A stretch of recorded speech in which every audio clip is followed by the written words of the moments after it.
Terima kasih pemirsa, Anda masih bersama kami dalam bincang hari ini. Kita masih membahas soal kekerasan terhadap perempuan dan anak dan juga stunting ya. Nanti kita juga akan bahas ya bersama dengan Bu Kadis. Ini harusnya sih tidak bisa satu sesi ya Bu ya, karena sebetulnya sih pembahasannya banyak sekali dan panjang sekali. Masih ditemani Ibu Kadis, Ibu Siti Ma'ani Nina MSI. Tadi sempat terpotong jeda Bu.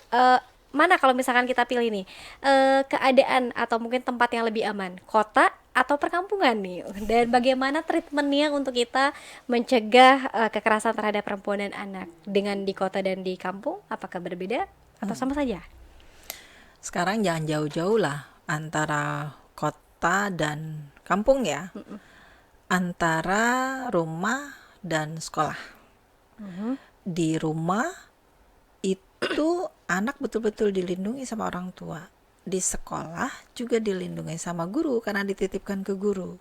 Di tengah-tengah itu dia bisa di publik, apa maksudnya di ruang terbuka Ya. atau di mana saja, itu kan bisa terjadi. Dan bahkan di rumah yang notabene terlindungi, di sekolah terlindungi, ternyata masih terjadi. Hmm. Nah, Ya. jadi apalagi perbandingan pada kampung dan desa, itu lebih luas lagi. Jadi dimanapun itu berpotensi dan tidak mengenal itu tempat di mana, bisa terjadi di mana saja. Oke. Nah, kita coba ke pencegahannya. Jadi kalau pencegahan misalkan di ruang publik, oh berarti dia harus terang. Kalau remang-remang ganti tuh lampunya menjadi Oke. terang benderang. Jadi ada beberapa yang kita mencoba untuk di pencegahannya itu. Karena dimanapun kita harus waspada. Apakah itu di desa, apakah itu di kota, apakah itu di tempat kita sendiri, di tempat sekolah, di tempat manapun. Karena jangankan itu, sekarang kalau kasus-kasus yang ada berkaitan dengan kasus di tempat, dalam hal ini adalah tempat untuk beribadah pun ini terjadi. Ya. Gitu. Dan kapan waktunya pun beragam, bisa tengah malam, bisa siang bolong, bisa pagi hari subuh. Jadi apa yang harus kita siapkan ya kewaspadaan dari semua dan mengecek selalu anak kita berada di mana dan dengan siapa. Itu barangkali untuk apa? Kalau bertanya tempat ya, Ya. kita tidak bisa. Tapi kita mencoba kebijakan pemerintah ya untuk selain dia ruang-ruang publik itu dicoba untuk ramah perempuan dan anak, ya kita juga mencoba yang lain-lainnya adalah untuk menyiapkan ruang-ruang lokasi yang untuk ruang publik itu kan bisa tempat pertemuan untuk keluarga juga. Nah itu juga bisa dipakai. Walaupun sekarang sedang apa pandemi ya, protokol kesehatan, tapi kan sekarang sudah dibuka. Ya.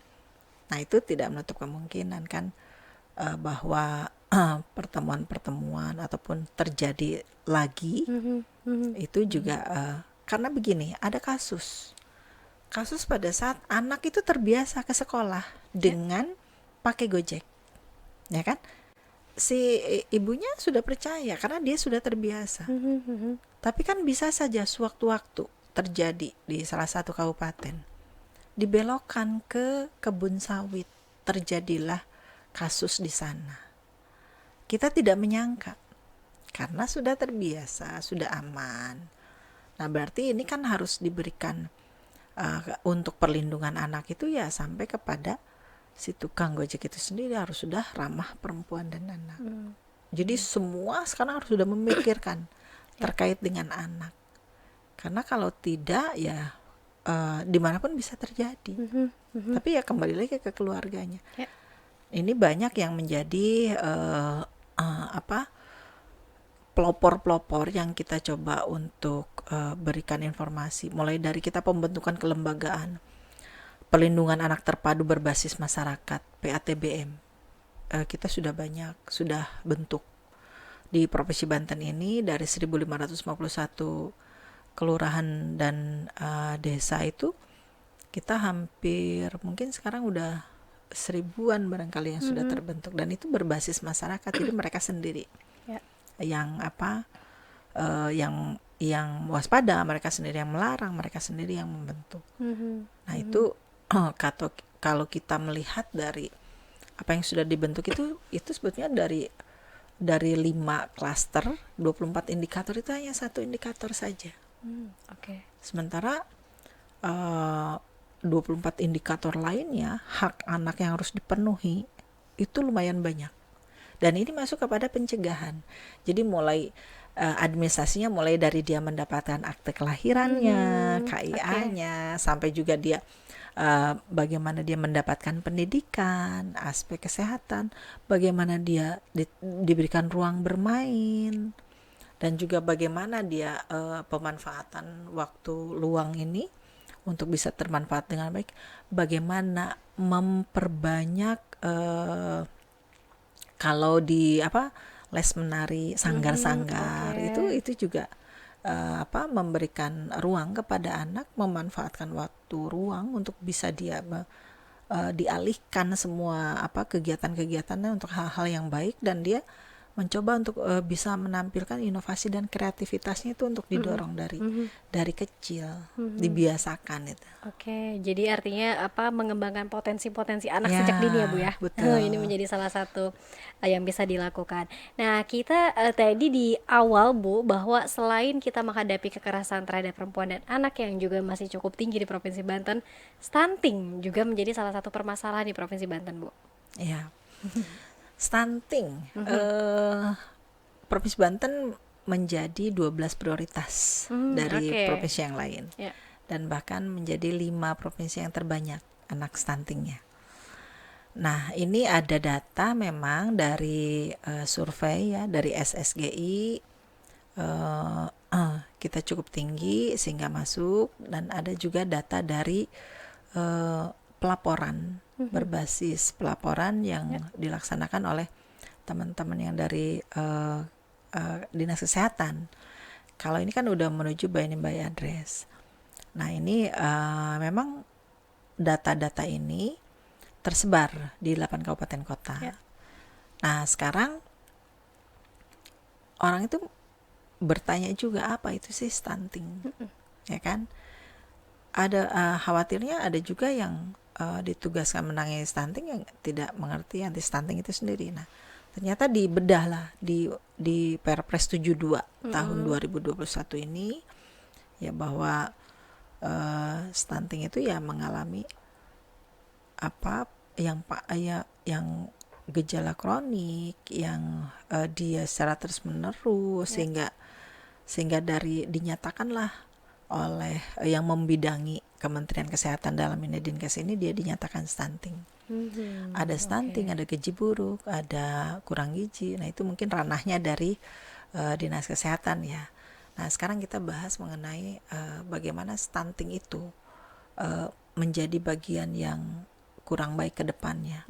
Karena ternyata survei yang disampaikan oleh teman-teman itu akibat dari tidak tertanganinya anak di 1000 hari pertama kelahiran menimbulkan stunting, ternyata panjang. Masa depannya itu rata-rata untuk mendapatkan pekerjaan itu surveinya itu banyak yang tidak bekerja. Untuk melanjutkan pendidikan dia juga tidak bisa melanjutkan pendidikan. Dari aspek kesehatan itu timbul banyak penyakit, mulai dari diabetes, kanker, stroke dan sebagainya. Jadi kenapa ini stunting ini penting? Ya, ternyata banyak aspek yang jangka panjangnya itu merugikan. Karena Indonesia ini untuk 2030, 2045 Indonesia emas, yaitu menjadi kekuatan besar negara yang dari sekarang anak-anak yang harus kita rawat, tumbuh kembangnya dengan baik. Nah, sekarang kalau berbicara stunting, ini juga ada dua kembali, ada pencegahan, ada penanganan. Nah, kalau pencegahannya itu bisa dimulai dari anak remaja. Ternyata anak remaja itu berpengaruh juga ke stunting, ya kan? Anak remaja kalau dia pemeriksaannya menuju anemia, itu dia harus intens dengan minum tablet tambah darah.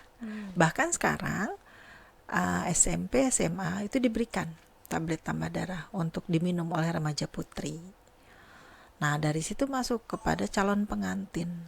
Calon pengantin ini penting karena nanti akan melahirkan, dia merupakan pasangan usia subur ya. Nah, ini juga harus pemeriksaan kesehatan kembali. Pemeriksaan kesehatan menuju untuk tablet tambah darahnya, untuk vitaminnya dan sebagainya. Nah, apalagi masuk kepada ibu hamil. Ibu hamil ini juga berpengaruh pola makan, gizi, apa yang harus dia penuhi untuk janin yang ada di perutnya itu sangat sangat berpengaruh. Sehingga apa saja yang harus dimakan oleh ibu hamil juga ada kewajiban untuk memeriksakan setiap bulannya. Nah, itu akan ketahuan perkembangannya, janin di dalamnya, ibunya dan sebagainya. Nah, itu juga penting. Pada saat menyusui.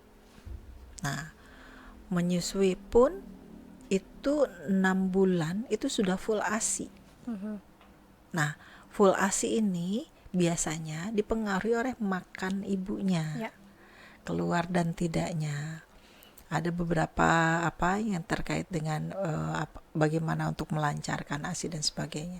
Nah, ini dengan 6 bulan ASI itu akan mempengaruhi juga bagaimana perkembangan si anak itu sendiri. Murah, meriah, dan aman. Eksklusif ya Bu ya? ASI eksklusif 6 bulan. Eksklusif 6 bulan.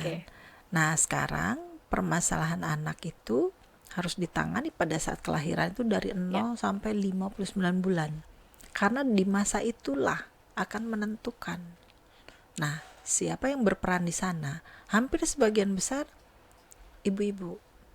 Jadi pentingnya mengedukasi ibu-ibu bagaimana pencegahan stunting ini penting. Karena anak pada saat dilahirkan kan dia posisinya bagaimana yang mengurus. Nah, sehingga yang mengurus inilah yang harus memiliki pengetahuan bagaimana dia pola asuhnya nanti, bagaimana dia pemberian gizinya, dan juga ada pengaruh-pengaruh dari stunting ini ternyata tidak hanya dari asupan gizi dan kesehatan, tapi ternyata sanitasi lingkungan, sanitasi airnya dan sebagainya. Nah, untuk keberagaman makanan yang diperoleh itu sederhana juga. Bagaimana lahan pekarangan itu Bisa digalakkan, dimanfaatkan. Nah, sekarang siapa yang berbuat untuk bisa menyampaikan itu? Ada beberapa kelembagaan, bahkan organisasi. Salah satunya adalah tim penggerak PKK. Itu sangat intens dengan 10 program PKK-nya. Nah, makanya untuk penurunan stunting ini sangat berperan juga. Peran PKK ini untuk dilibatkan. Dan di provinsi sudah masuk ke dalam tim percepatan. Nah, penurunan stunting adalah salah satunya untuk wakil ketuanya itu adalah tim penggerak PKK. Jadi apabila ini sudah semua bisa menangani, dan terlebih lagi kebijakan Pak Gubernur terhadap penanganan ini menjadi prioritas. Prioritasnya bahkan penanganan langsung dengan berjenjang kabupaten, kota, dan desa kita lakukan. Nah, ini mencoba untuk bisa penanganan langsung ini ditangani. Selain pencegahan yang memang menjadi ranahnya BKKBN dan OPD KB mungkin dan lain-lain yang termasuk itu. Tapi penanganan ini mana saja yang masuk pada penanganan ini beliau mendekatkan kepada 3 level. Level yang charity, penanganan langsung pemberian makanan.